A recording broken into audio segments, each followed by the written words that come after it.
الحمدللہ، اللہ کا لاکھ لاکھ شکر ہے کہ جس نے اپنی یاد کی توفیق اور موقع فراہم کیا۔ لاکھوں اور کروڑوں درود حضرت محمد مصطفیٰ احمد مجتبیٰ حبیب کبریاء امام الانبیاء خاتم النبیین صلی اللہ علیہ وآلہ وسلم کی ذات پر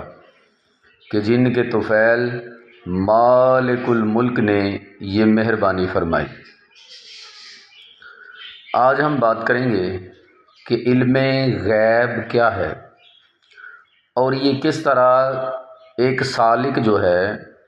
اس کے شعور پر وارد ہوتا ہے،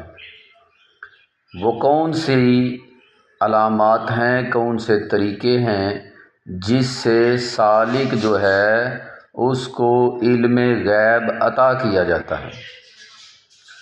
جب کوئی سالک اپنے مرشد کی نگرانی میں مرشد کے حکم سے، اپنے راہبر کے حکم سے مراقبہ کرتا ہے، ریاضت کرتا ہے، تو اس مراقبے اور ریاضت کے نتیجے میں اس پر رب تعالیٰ کی تجلی جو ہے وہ وارد ہوتی ہے۔ اب سمجھنے کی بات یہ ہے کہ رب کی تجلی جو ہے، امر ربی جو ہے وہ روح ہے، اور رب کی تجلی جو ہے وہ غیب کا علم جو ہے، وہ غیب کی بات جو ہے وہ روح پر وارد ہوتی ہے، انسان کی روح پر وارد ہوتی ہے، روح سے پھر وہ انسان کے لاشعور میں آتی ہے،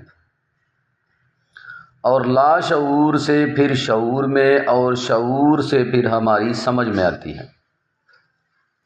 جو ہم دیکھ رہے ہیں وہ شعور ہے، ہم بات کر رہے ہیں، ہماری آنکھوں کو جو نظر آ رہا ہے وہ شعور ہے، اور اس کے پیچھے جو پردہ ہے جو ہمیں نظر نہیں آ رہا وہ لاشعور ہے۔ اب طریقہ یہی ہے کہ جب بھی آپ کو اللہ تبارک و تعالیٰ کے حکم سے کوئی اللہ کی طرف سے غیب کی خبر یا پیغام دیا جاتا ہے سالک کو، ولی اللہ کو، اولیاء پر، یا کہہ لیں کہ پہلے انبیاء پر جو طریقہ تھا وہ تو وہی تھی،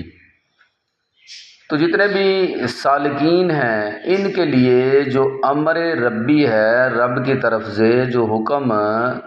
نازل ہوتا ہے، اس کا طریقہ یہی ہے کہ وہ روح پر وارد ہوتا ہے، روح سے، جیسا کہ آپ کو پہلے بتایا ہے کہ روح سے